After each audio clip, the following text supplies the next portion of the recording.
कि हमारा काडर मजबूत है, कि इस जमात ने तमाम तूफानों का जो है सामना किया।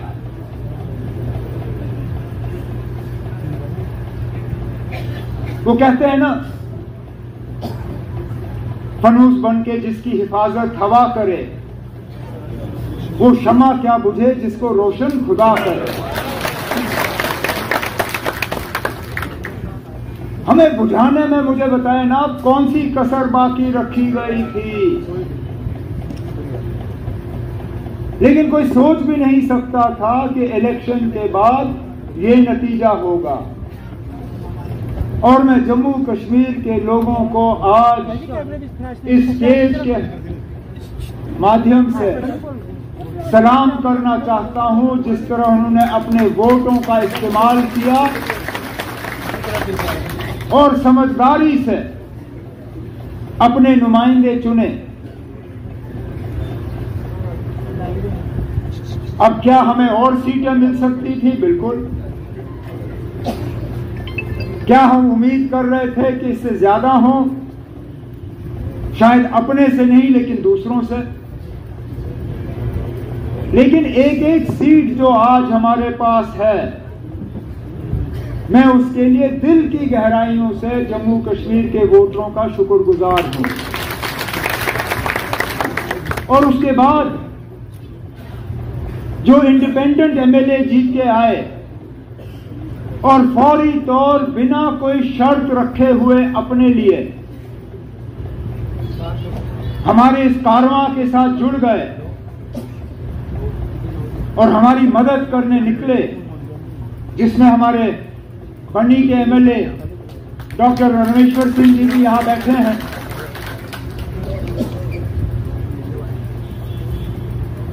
इलेक्शन के बाद जब इनसे मुलाकात हुई, जब बाकियों से मुलाकात हुई, इनमें से एक ने भी अपने लिए नहीं मांगा। जब बात की तो जम्मू कश्मीर के आवाम के हवाले से बात की,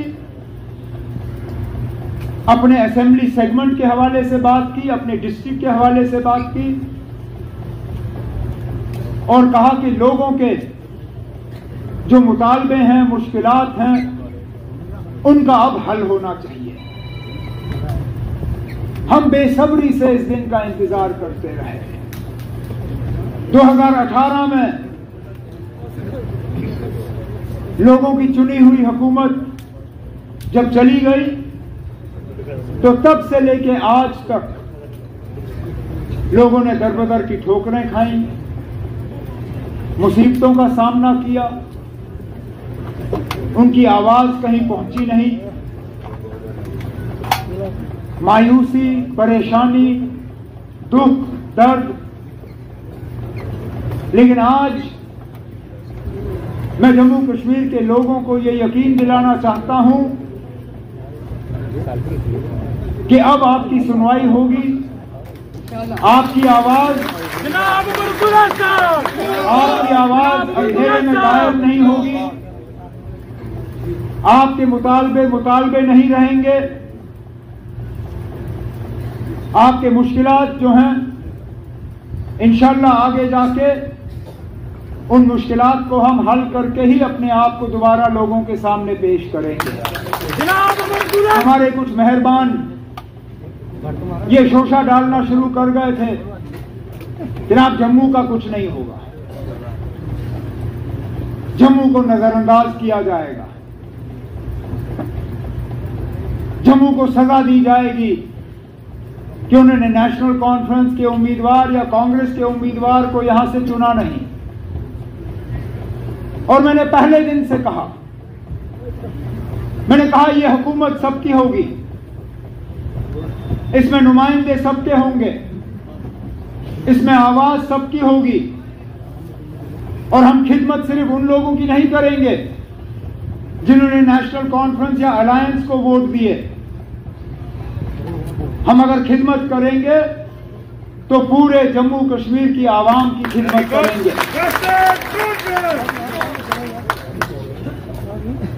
डिप्टी सीएम बनाना कोई मजबूरी नहीं थी ना। इससे पहले भी जम्मू के डिप्टी सीएम बने हैं, लेकिन वो कोalition में मजबूरी की वजह। मुफ्ती मोहम्मद सैयद साहब अल्लाह मगफिरत करे उन्हें, जब वो वजीर आला बने तो कांग्रेस के साथ उनका अलायंस था। अलायंस को उन्होंने औहदे देने थे।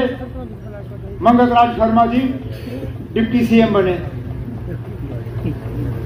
जब गुलाम नबी आजाद साहब जम्मू से सीएम बने, डिप्टी सीएम बनाना था, कश्मीर को डिप्टी सीएम का दर्जा मिला। जब 6 साल मेरी हुकूमत चली, वजीर आला के तौर पे मैंने जम्मू कश्मीर की खिदमत की। अलायंस की मजबूरी थी कि ताराचंद जी को हम डिप्टी सीएम बनाए। इस बार फिलहाल कांग्रेस ने अभी तक मिनिस्ट्री में जो है शामिल होने का जो है कोई फैसला लिया नहीं है, लेकिन हमने तब भी डिप्टी सीएम बनाया और डिप्टी सीएम भी उसी पार्टी का जिस पार्टी का सीएम। ये उन लोगों के लिए जवाब है जो पिछले इलेक्शन में नेशनल कॉन्फ्रेंस के खिलाफ उंगली उठा के कहते थे कि ये मुसलमानों की पार्टी है, इस पार्टी में मुसलमानों के अलावा किसी के लिए जगह नहीं। कहते थे ये कश्मीरियों की जमात है, यहां जम्मू का कोई नहीं होगा। कहते थे ये खानदानी राज वाले लोग हैं, इनको खानदान के अलावा कुछ दिखता नहीं। जब डिप्टी सीएम बनाना था,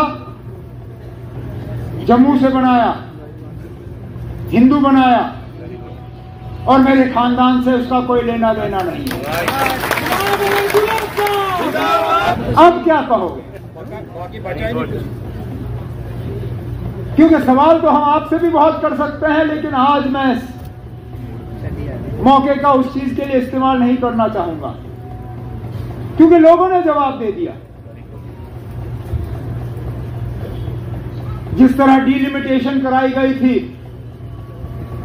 ताकि एक पार्टी को उसका फायदा हो, जिस तरह रिजर्वेशन में तब्दीली लाई गई ताकि एक पार्टी उसका फायदा ले, जिस तरह हुकूमत ने अपने मशीनरी का इस्तेमाल किया ताकि एक पार्टी को फायदा हो, उसका नतीजा आपके सामने है।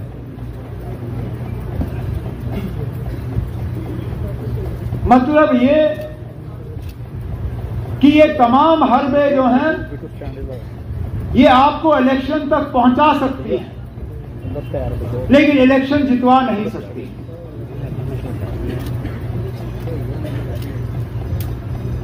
लेकिन आसान काम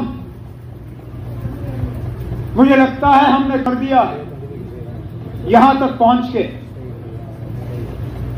अब हमारे लिए मुश्किल काम शुरू हो जाता है, क्योंकि हमने लोगों की उम्मीदों के बराबर उतर आना है। हमने लोगों के मुश्किलात हल करने, हमने यहां की परेशानियों को दूर करना है, हमने लोगों की शिकायतों को कम करना है। हमें हुकूमत और लोगों के दरमियान जो फासला है उसको कम करना है।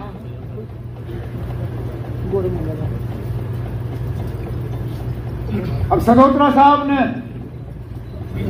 अपनी तकरीर में जम्मू के हवाले से बहुत सी बातें की कि ये भी मुद्दा है, ये भी है, ये लोग इस बात पे नाराज हैं, उस बात पे नाराज हैं। लेकिन मैं मजबूर होता हूं पूछने पे, ना ये नाराजगी पोलिंग बूथ में हमें नजर क्यों नहीं आई?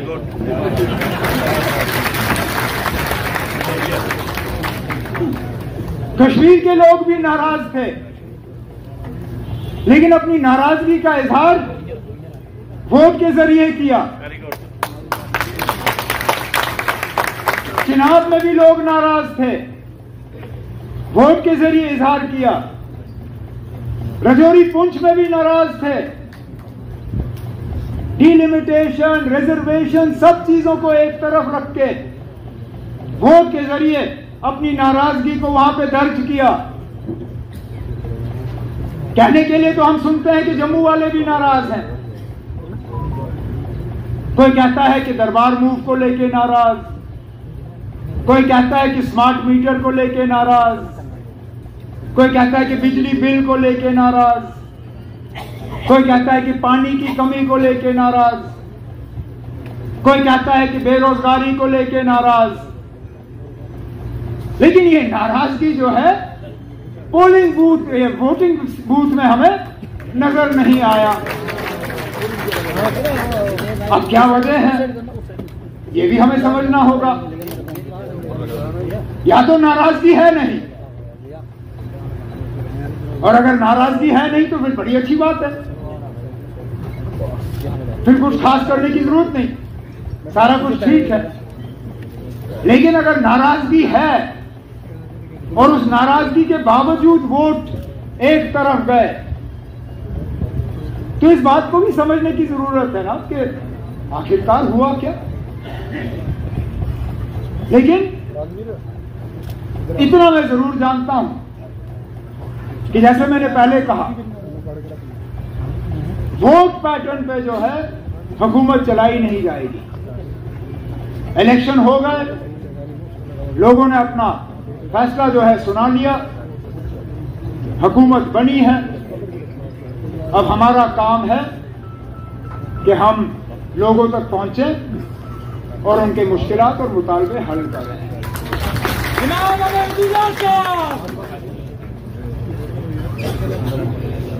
हमारे पार्टी के वर्करों की भी बहुत उम्मीदें हैं। 10 साल हो गए ना अब आपको सेक्रेटरीट गए हुए, 10 साल हो गए आपको किसी डीसी के दफ्तर में गए हुए।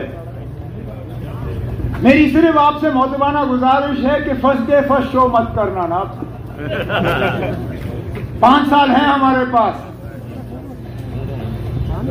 1-2 हफ्ते अफसरों को भी थोड़ी आदत डालने दीजिए कि अब लोगों की चुनी हुई हुकूमत आ गई है।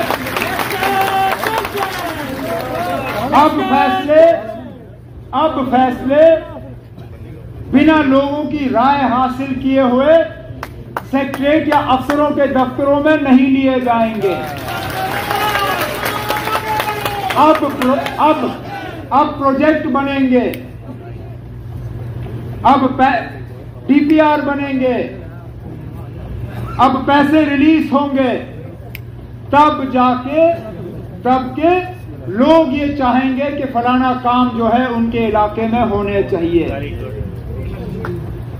मैंने पहले ही सेक्रेटरीट में अफसरों से कहा हुआ है कि खासकर जो पंचायतों के प्रोजेक्ट बने इस साल, जो ब्लॉक के बने, जो डीडीसी के बने, जिनमें लोगों के नुमाइंदों की राय नहीं ली गई, चाहे वो डिस्ट्रिक्ट के लेवल पे हमारे चेयरपर्सन शमशाद शान क्यों ना हो, पूजा ठाकुर जी क्यों ना हो, बाकी क्यों ना हो,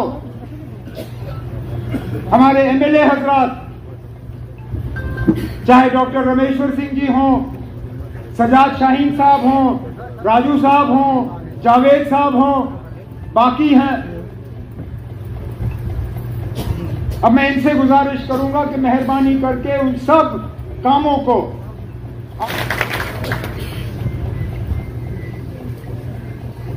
लोगों के साथ हमारा तालमेल टूटना नहीं चाहिए। हुकूमत में सबसे बड़ा खतरा ये रहता है कि हुक्मरान और जो वोटर हैं उनके दरमियान फासला बढ़ जाता है।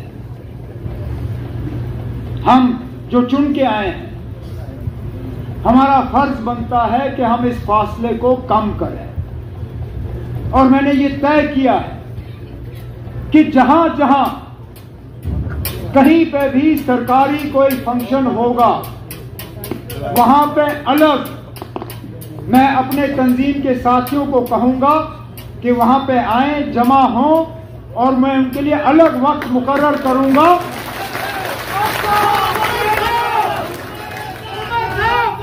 उनके लिए अलग वक्त मुकर्रर करूंगा ताकि अपने साथियों के साथ बैठ के मुझे वहां पे जमीन की जो असलियत है उसका पता चले, और इससे फिर अफसरों को भी एहसास होगा कि यहां कम्युनिकेशन जो है वो सिर्फ अफसरों के जरिए नहीं बल्कि यहां जमीन से जुड़े हुए जो लोग हैं उनके जरिए हो रहा है।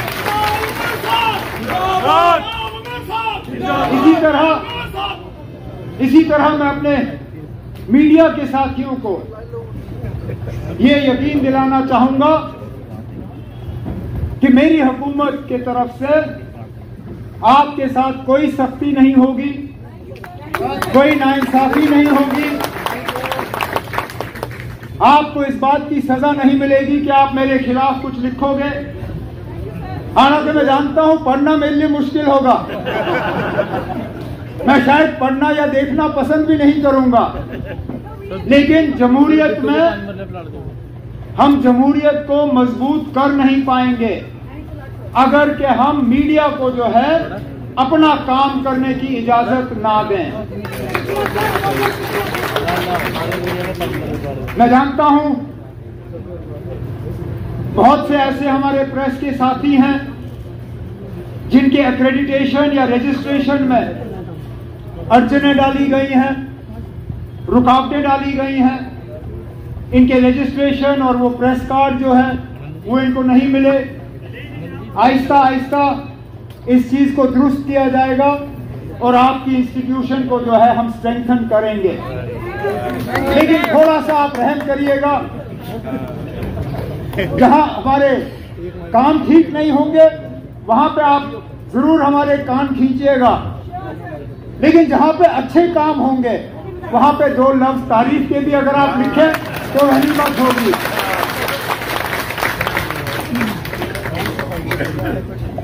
थक गए आप, इलेक्शन लड़ लड़ के परेशान हो गए। साल शुरू हुआ तो पार्लियामेंट की तैयारी की, पार्लियामेंट हुए, कुछ नतीजे ऊपर नीचे, मेरा तो ज्यादा ही नीचे था। उस वक्त समझ नहीं आ रहा था कि उठूंगा कैसे, लेकिन अल्लाह ताला का करना देखे ना। मुझे उस वक्त साथी कहते थे कि इसमें भी कुछ अच्छा होगा, मैं कहता था होगा, लेकिन अंदर अंदर से मैं सोचता था क्या अच्छा हो सकता है ना, अभी तो इलेक्शन हार रहा हूं, इसमें अच्छाई कहां होगी। लेकिन देखे ना क्या, उस वक्त कई सारे ऐसे थे अफसर, बाकी दोस्त, जिनको लगा होगा ना खत्म गए, मोकलियो नाप लो रास्ता। वो लोग जिन्होंने 5 साल सलाम का जवाब नहीं दिया, आज जनाब वो मुझे मैसेज करते हुए थकते नहीं हैं।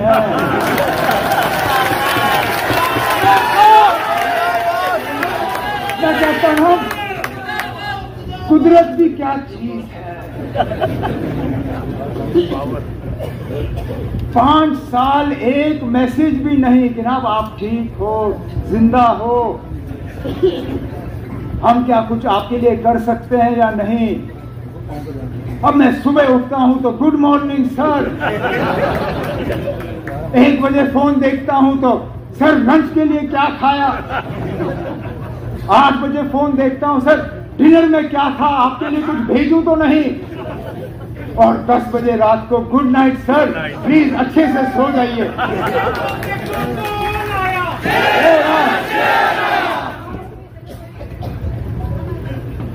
लेकिन ये चीजें हमारे दिमाग को इनका असर नहीं पड़ना चाहिए, क्योंकि अगर हम में घमंड आया,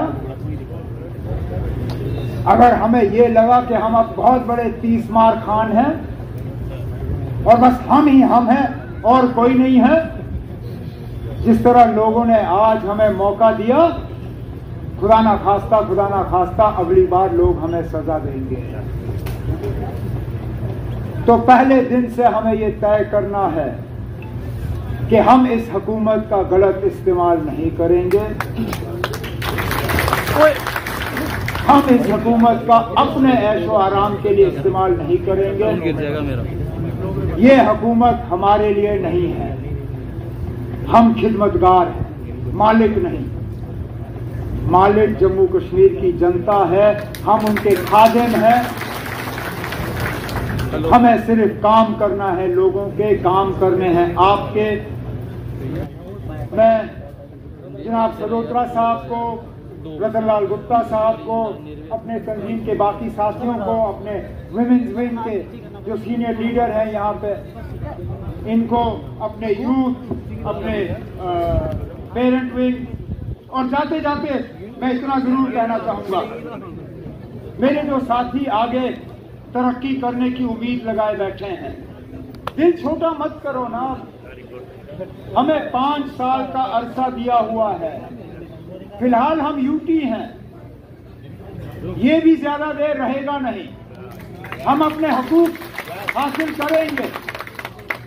हमसे जो लिया गया है उसके लिए हम जिद्दोजहद करेंगे। कोई रूठने की जरूरत नहीं है, कोई मायूस होने की जरूरत नहीं है।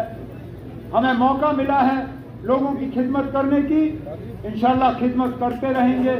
मैं अपने साथियों का आज के प्रोग्राम पे और इस वालिहाना इस्तकबाल के लिए शुक्रिया करता हूं, लेकिन उससे ज्यादा मैं आप सबका, जो इन 2 इलेक्शनों में आपने मेहनत की, चाहे नेशनल कॉन्फ्रेंस के लिए, कांग्रेस के लिए या अलायंस के लिए, दिल की गहराइयों से आपका शुक्रिया करता हूं। और इस इलेक्शन पे कामयाबी हासिल करने के लिए आप एक एक को मुबारकबाद पेश करता हूं। बहुत बहुत शुक्रिया। अस्सलाम वालेकुम।